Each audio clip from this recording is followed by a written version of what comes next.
Esto tiene que ver con un seminario que va a dar la gente del Centro de Estudios Latinoamericanos Ernesto Che Guevara, conocido como el CELCHE. Tiene que ver con algunas jornadas en las que vienen debatiendo estos temas. Va a ser mañana viernes 26 y sábado 27. Y el que va a estar a cargo de esto, ya lo tenemos en línea, se trata del historiador, docente Agustín Valle, que está muy metido en este tema. Lo vamos a saludar. Agustín, desde Rosario te saludamos. Gabriel y Analía, ¿cómo estás?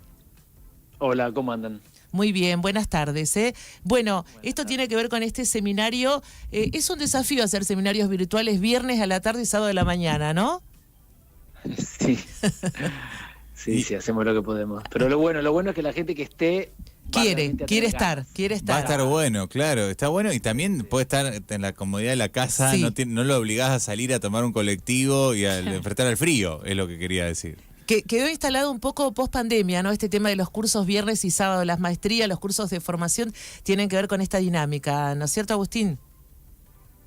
Sí, como tantas cosas que se consolidaron a partir de la pandemia, no porque en la pandemia hubieran aparecido las innovaciones técnicas, ¿no? No. O sea, como señala Eric Hobsbawm para la Revolución Industrial, la mayoría de las innovaciones técnicas ya existían, pero de pronto hay una revolución en las mentalidades que hace que en torno a disponibilidades técnicas preexistentes se cristalicen formas de vida nuevas, ¿no? Que, bueno, creo que cabe plantear que vivimos una nueva normalidad desde la pandemia, ¿no? Con Claro. la vida altamente virtualizada y mediatizada. Claro. Y es interesante lo que planteas de vincular lo popular a las pantallas. Te quería preguntar en principio, ¿qué es lo popular? Mira, primero quiero aclarar que no es que sea un campo específico de investigación de mi parte, sí es tocante a las cosas que yo trabajo y la gente del CELCHE venía con esta inquietud y me convocó para pensarlo juntos, este cruce. Entonces la verdad es que el seminario de mañana y pasado va a ser un encuentro para explorar preguntas, ¿sí? No es que yo llevo un par de valijas con respuestas. Incluso la pregunta por lo popular, porque es y si existe, y no solo si existe, sino si consiste, digamos, si existe y si en algo consiste lo popular, si tiene alguna consistencia. En principio, bueno, lugar común diría que lo popular es lo del pueblo. El pueblo no existe, pero que lo hay, lo hay. A mí me parece, se suele distinguir entre lo popular y lo masivo, ¿no? La cultura popular, la cultura de masas. Me parece que lo popular está bastante asociado a lo folclórico como conjunto de saberes, de prácticas, de estéticas, de sensibilidades, de fantasías, de temores, etcétera, que se transmiten sin que haya una institucionalidad encargada de reproducirlos, ¿no? Lo popular en ese sentido sería como los árboles que nadie plantó, crecen, ¿no? Eso que surge de la tierra, siendo la tierra el entramado de los cuerpos. Entonces, lo popular serían los saberes que están en los cuerpos, ¿no? Que están intersectados, capturados por el mercado, por los medios, por las instituciones, pero que tienen como una especie de ancla o de fuente en los cuerpos. Agustín, y al principio te metías con el tema de las pantallas y todo esto de la virtualidad, ¿no? Las nuevas realidades que estamos viviendo, y me gustaría profundizar un poco. Estamos todos pendientes del teléfono, de hecho estamos todos dentro del estudio mirando nuestros teléfonos, ¿no? Y cómo la vida va pasando por ahí, ¿no? Y tenés algunos textos y trabajos teóricos que se meten, que teorizan, que piensan un poco esto que estamos viviendo como sociedad, ¿no? Sí, ese asunto sí que lo he trabajado bastante, y ahí aparece, ¿no? Lo popular, cuando pensando en la virtualización de la vida, que bueno, es algo que venía creciendo y que con la pandemia, digamos, tuvimos un salto cuantitativo que ya produjo cambios cualitativos en esa tendencia, pero digamos que en la pandemia la multitud, la sociedad vivió un ingreso compulsivo a lo que ya era. A mí me parece que los entornos digitales, los artefactos de comunicación instantánea, digamos, ¿no? Las pantallitas conectivas, son mucho más que una herramienta, y son los portales de el umbral y los protocolos de la existencia, del régimen práctico de existencia en esta sociedad, ¿no? Nuestra sociedad, existir requiere estar conectado, ¿no? La existencia, el régimen práctico de existencia requiere que realicemos una serie de protocolos y de operaciones propios de la digitalización, y esas operaciones y esos protocolos van dándole forma a la subjetividad. Entonces, la subjetividad como modos de ser y hacer pasa a ser una subjetividad conectiva, ¿no? Somos bichos, somos criaturas del entorno conectivo, como la ciudad fue un entorno que produjo ciudadanos y el campo fue un entorno que produjo campesinos. Bueno, los medios de comunicación digitales, las pantallitas conectivas también producen sus criaturas, que somos los sujetos conectivos, ¿no? Y en estas estamos. En ese estamos. Tu último libro se llama Jamás tan cerca, y tirás una frase interesante: la humanidad que armamos en las pantallas. Y la palabra humanidad es muchas cosas, ¿no? Estás un poco metiéndote en el tema, ¿no? A partir de lo que nos estás contando.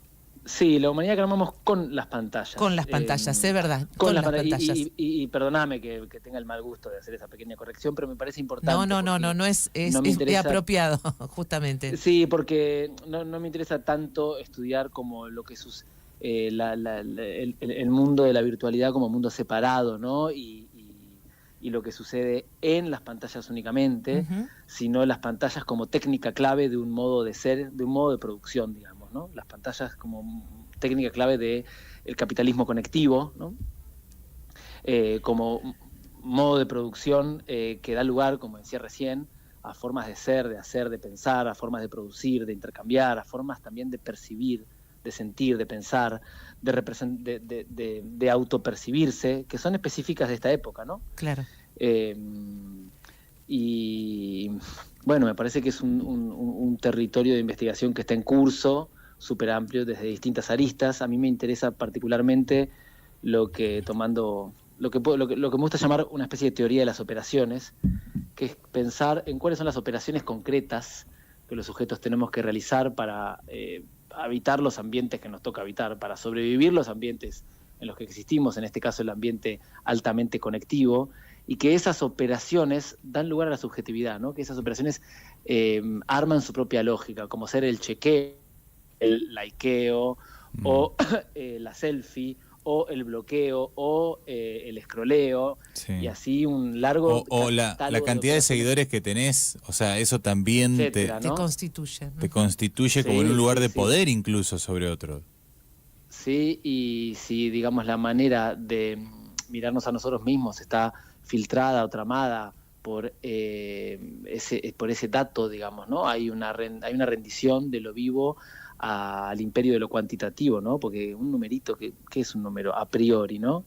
En términos de experiencia. Bueno, me parece que efectivamente esta era como de lo virtual, de lo digital, prolonga la dominación de lo numérico por sobre lo cualitativo, ¿no? Por sobre lo cualitativo de la experiencia. Y en ese sentido la dominación de lo abstracto sobre lo sensible. Uh-huh. Agustín, no te pido futurología, pero venís tratando de entender todos estos procesos. ¿Qué ves a futuro, no? Porque según cada uno puede plantear un escenario para un lado, para el otro. Estoy leyendo algunas experiencias que tienen que ver con, experiencias escolares en el ámbito más didáctico, algunos países tratando de dejar el teléfono afuera del aula, de la instancia pedagógica, ¿no? Como una visión de todo esto, una posibilidad. ¿Para qué lado te inclinás? Un poco cómo ves de acá adelante. Mira, a mí no me gusta hacer futurología, pero sobre todo porque, viste, Henri Lefebvre, un historiador, decía toda historia es contemporánea, en el sentido de que contamos el pasado desde el modo en que somos ahora. Y creo que el futuro también lo imaginamos, lo proyectamos desde el modo en que somos ahora. Entonces creo que la futurología expresa sobre todo las condiciones del presente.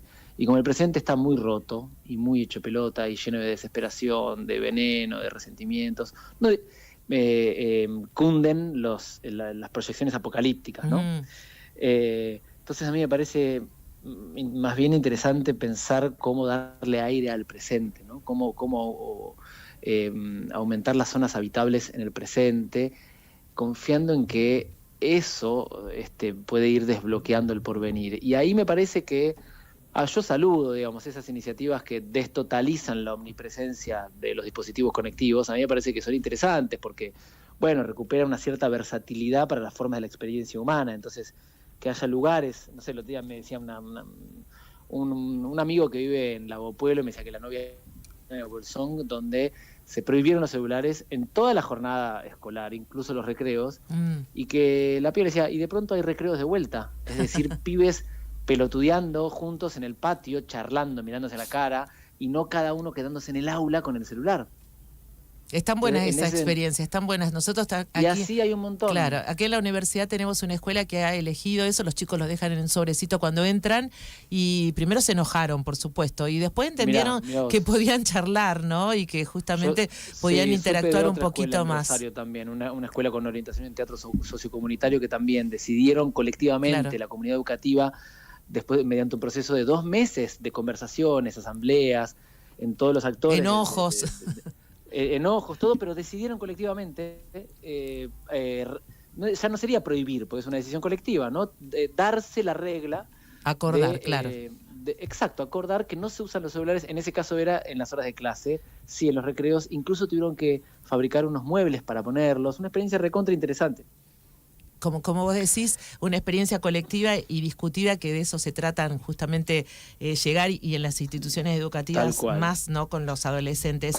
No te quiero despedir, vamos a hacer el repaso de la propuesta del horario y en los días, pero entre tu bibliografía vemos que hay un material que has escrito que tiene que ver con la bibliografía política de Patricio Rey, y hace muy poquito vivimos algo muy popular justamente respecto a cómo la gente decidió acompañarlo, ¿no? Y acompañar su velatorio, ¿no? Ahí como hubo una expresión de lo popular tan intensa, ¿no?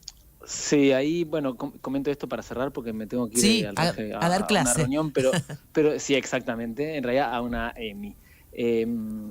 Pero sí me parece interesante, por eso yo decía si lo popular consiste, porque me parece que hay cosas que pueden existir aún cuando no están adoptando una consistencia. Es extraño, ¿no? Pero cuando alguien está callado, su potencia de hablar existe, ¿no? O sea, no está adoptando una consistencia, pero puede hablar. Yo creo que en el velorio del Indio se vio y recobró consistencia una cultura que no se sabía cuánto existía, qué alcance tenía, qué intensidad tenía, etcétera, etcétera. Y que en ese acontecimiento recobró consistencia, impuso su presencia.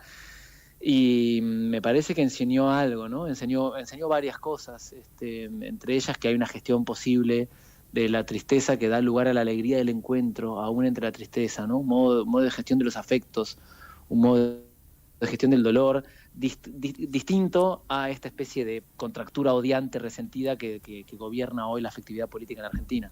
Totalmente. Agustín, gracias. Gracias por estos minutos, tu tiempo, porque sé que tenías actividades esta tarde, pero no queríamos perder la oportunidad de charlar un ratito con vos. Muy amable. Gracias. Gracias, Che. Buenas tardes. Hasta luego. Chao.